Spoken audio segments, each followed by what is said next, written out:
Hello, good day everyone. আজকে আমি এখন আপনাদেরকে দেখাবো যে কিভাবে ফ্লোর ওপেনিং করা যায়। ফ্লোর ওপেনিং করার জন্যই প্রথমে আপনাদেরকে যেটা করতে হবে, প্রথমে উইন্ডোর যে প্ল্যান ভিউটা সিলেক্ট করতে হবে। বাম পাশের এটা সিলেক্ট করার পরে এই রাইট পাশে ওয়ান স্টোরি যেখানে লেখা সেখানে আমাদের অল স্টোরি করে দিতে হবে।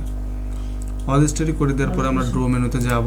ড্র মেনুতে যাওয়ার পরে এখানে ড্র রেক্ট্যাঙ্গুলার ফ্লোর অথবা ওয়াল, এখান থেকে আমরা এই স্ল্যাব প্রপার্টিকে আমরা ওপেনিং করে দিব।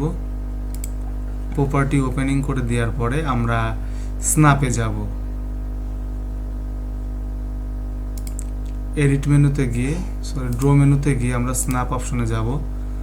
স্ন্যাপ অপশনে গেলে আমরা যদি এই কলামটা ধরে ড্র্যাগ করি, এই কলাম C3 থেকে C2 পর্যন্ত এবং D3 থেকে D পর্যন্ত ড্র্যাগ করলে এটা ওপেনিং হয়ে যাবে।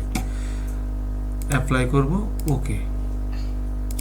তো আমরা দেখতে পাচ্ছি যে ডান পাশে এই ওপেনিংটা হয়ে গেল, একবারে টপ টু বটম পর্যন্ত ওপেনিং হয়ে গেল। ভিউয়ার্স, যারা আমার এই ভিডিও দেখছেন, যদি বিন্দুমাত্র ভালো লেগে থাকে অবশ্যই লাইক করবেন, কমেন্টস করবেন, শেয়ার করবেন। আর যদি কোনো ভুল ত্রুটি থেকে থাকে অবশ্যই আমাকে পরামর্শ দিবেন। ভিডিওটি দেখার জন্য ধন্যবাদ।